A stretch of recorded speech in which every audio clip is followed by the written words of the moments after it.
Maria Montessori is really one of the leading figures in scientific Italy.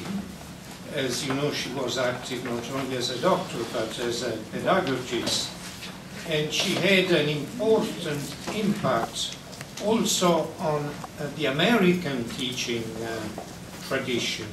We chose to commemorate Maria Montessori this year, so the entire month of October, as well as a good portion of September, and a good portion of November, is dedicated to talk about and learn more about what Maria Montessori was all about, and we have panel speakers who will discuss that.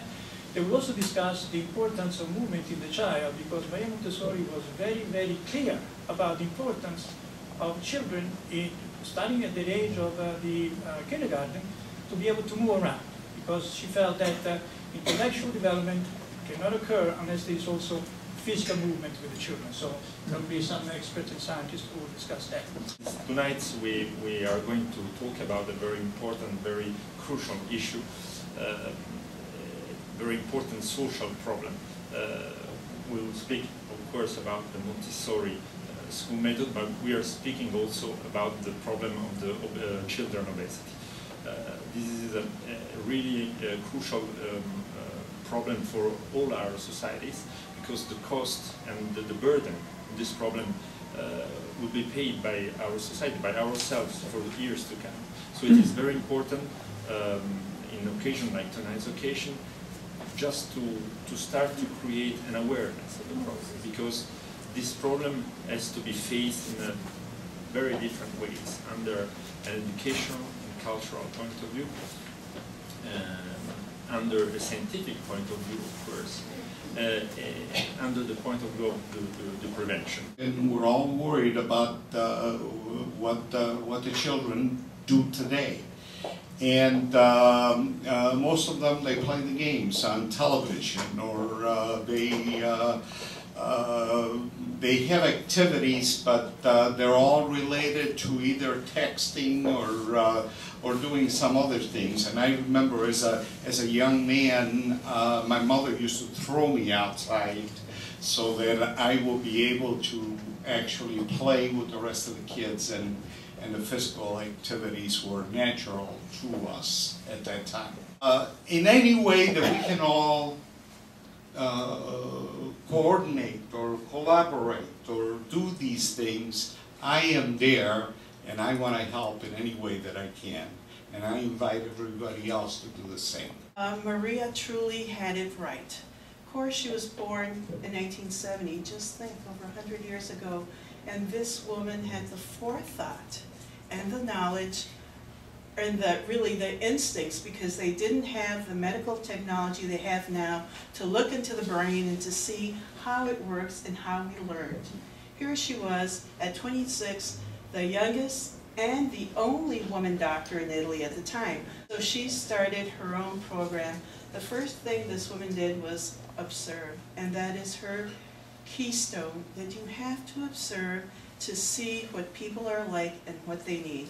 So through years of observation, she started developing her system of teaching, which is broken down into little parts. She somehow knew that children learn in stages. She called them sensitive periods, when you're more prone to pick up a skill easily. And if you miss this period, you might have trouble with your other developmental milestones. If there was no more play, no more movement, should be a big problem, because we can call this syndrome lack physical activity syndrome. This is a typical, should be a typical disease of the sedentaries that don't practice physical activity, have an incorrect diet and a lifestyle, and are in overweight or obese. This is probably the future of our children if they continue to have an incorrect lifestyle. And early participation in sport activities would help the children not only to reach the best performance, but also to counteract the adverse effects due to childhood obesity. So it's very important to have it our children to go to gym, to go to swim, to practice to sport. School-aged kids in the US and Italy have comparable rates of total overweight and obesity. However, in the US there are far more heavier children.